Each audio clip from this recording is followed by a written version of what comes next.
नमस्कार मित्रांनो, आज 15 ऑगस्ट 2025. तर आज स्वातंत्र्य दिन आणि परत श्रीकृष्ण जन्माष्टमी याच्या तुम्हाला हार्दिक हार्दिक शुभेच्छा.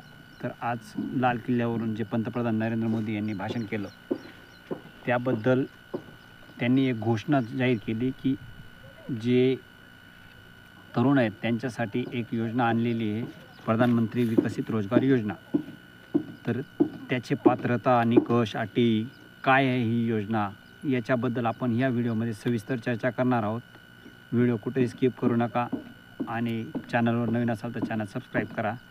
तर चला सुरू करूया आजचा व्हिडिओ. तर त्याच्यातले महत्त्वाचे मुद्दा आहे, पहिला मुद्दा आहे रोजगार निर्मिती. याला 3.5 कोटी आर्थिक नोकऱ्या निर्माण करणे हा महत्त्वाचा उद्देश आहे. 1.92 कोटी नोकऱ्या पहिल्यांदा EPFOमध्ये नोंदणीकृत कर्मचाऱ्यांसाठी.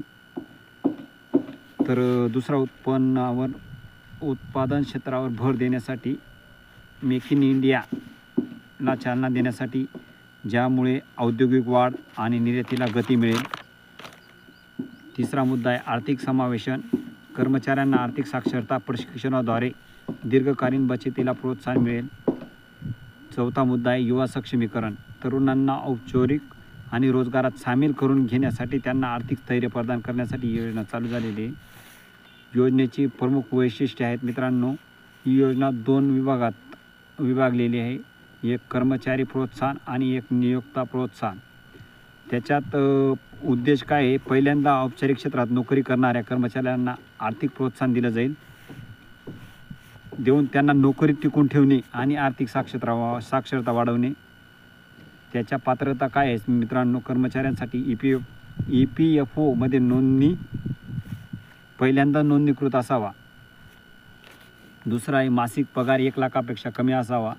तिसरा आहे 1 ऑगस्ट 2025 पूर्वी EPFO किंवा एक्सेप्टेड ट्रस्टमध्ये नोंदणीकृत नसावा.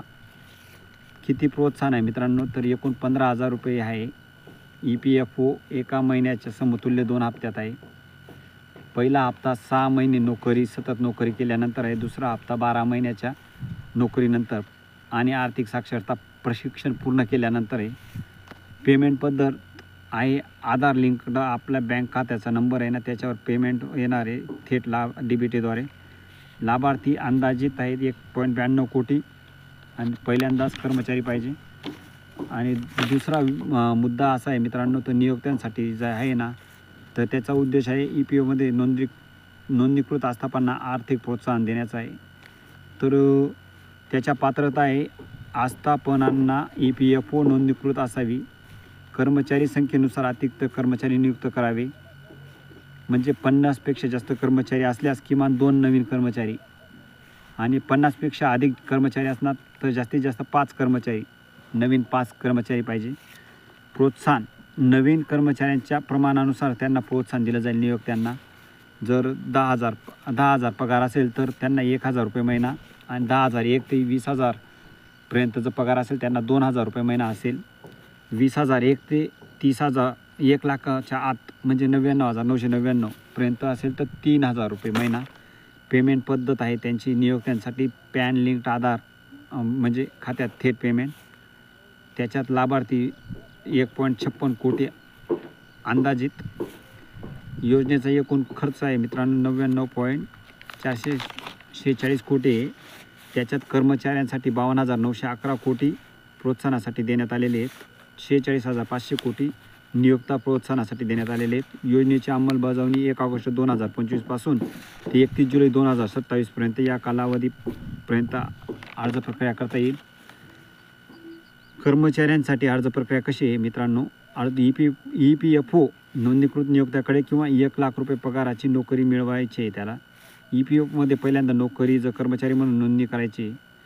6 महिन्याची सतत सेवा पूर्ण केल्यानंतर पहिला हप्ता मिळेल. 12 महिन्याची सेवा आणि आर्थिक साक्षरता प्रशिक्षण पूर्ण करण्याची गरज आहे. नियोक्त्यासाठी अर्ज प्रक्रिया काय मित्रांनो, श्रम सुविधा पोर्टलद्वारे त्यांना EPFO नोंदणी करायची. आवश्यक संख्येने अतिरिक्त कर्मचारी 2 किंवा 5 यांच्या नियुक्त्या करायच्या आहेत. मासिक इलेक्ट्रॉनिक चालान कम रिटर्न PF योगदान असं दाखल करायचं आहे. आणि चौथा आहे नवीन कर्मचाऱ्याला किमान 6 महिने नोकरीत ठेवावे लागणार आहे.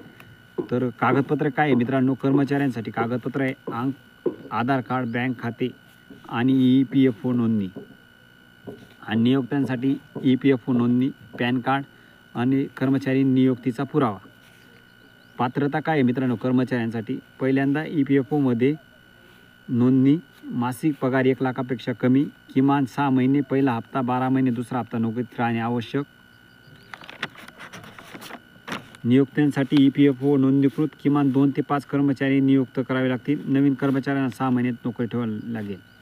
तर अशी योजना आहे. हिचे उद्दिष्ट आहे 3.5 कोटी नवीन औपचारिक नोकऱ्या निर्माण करणे आणि बेरोजगारी कमी होईल आणि औद्योगिक क्षमता वाढेल.